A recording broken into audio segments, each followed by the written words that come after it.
Assalamu alaikum, I'm Aisha and you're watching Samaa News. Here are today's headlines. China and Pakistan have reaffirmed their all-weather strategic partnership during the 7th round of the China-Pakistan Foreign Ministers' Strategic Dialogue, pledging deeper cooperation across diplomacy, security, economy and regional stability.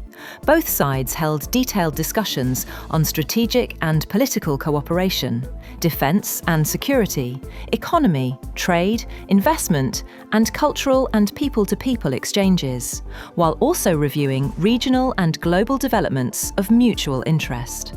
China and Pakistan also agreed to build CPEC 2.0, aligning development plans and focusing on industry, agriculture, and mining. US President Donald Trump says the United States may launch a second military strike on Venezuela following the capture of President Nicolás Maduro, if remaining members of the administration do not cooperate with his efforts to get the country fixed. Trump's comments to reporters aboard Air Force One raised the possibility of further US military interventions in Latin America, and suggested Colombia and Mexico could also face military action if they do not reduce the flow of illicit drugs to the United States.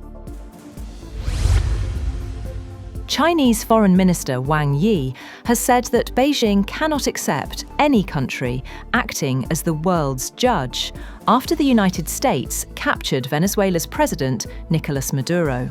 Wang told his Pakistani counterpart Ishaq Dar in Beijing that China never believed that any country can act as the world's police, referring to sudden developments in Venezuela without directly mentioning the US.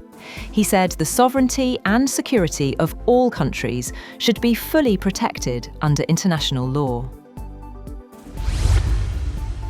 The Cuban government has said that 32 of its citizens have been killed during the US raid on Venezuela to extract President Nicolás Maduro for prosecution in the United States.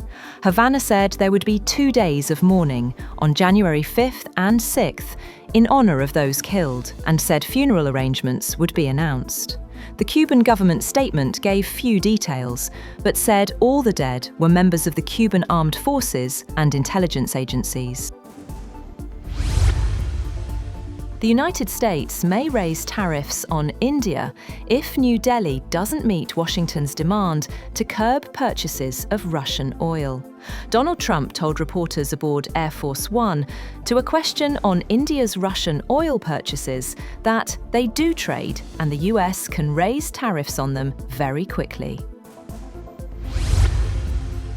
The leaders of Denmark and Greenland have urged US President Donald Trump to stop threatening to take over Greenland after he reiterated his wish to do so in an interview. Danish Prime Minister Mette Frederiksen said in a statement that it makes absolutely no sense to talk about the US needing to take over Greenland. The US has no right to annex any of the 3 countries in the Danish kingdom. The Greenland Prime Minister said the US President saying, "We need Greenland," isn't just wrong, it's disrespectful.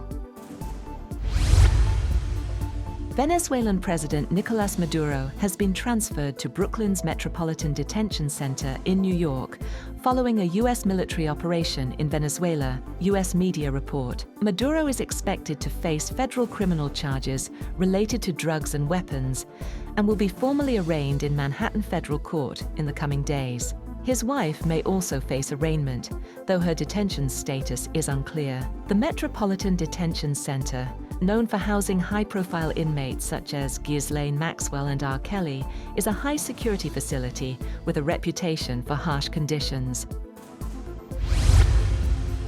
At least 40 people, including civilians and military personnel, were killed in recent U.S. strikes on Venezuela, the New York Times reports. The strikes followed a U.S. military operation that captured President Nicolás Maduro One airstrike hit a 3-story residential building in Catialamar, near Caracas's main airport, destroying homes and displacing families. Among the dead was 80-year-old Rosa Gonzalez and members of her family. Survivors described widespread loss and despair. The operation, involving air, land, and sea forces, escalates tensions between Washington and Caracas.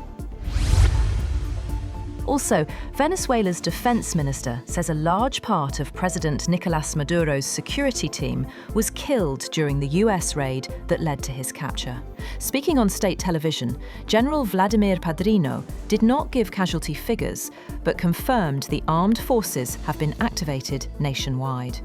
Meanwhile, a senior Venezuelan official says the government remains united behind President Maduro. Interior Minister Diosdado Cabello said there is only one president and urged supporters not to fall for what he called enemy provocations.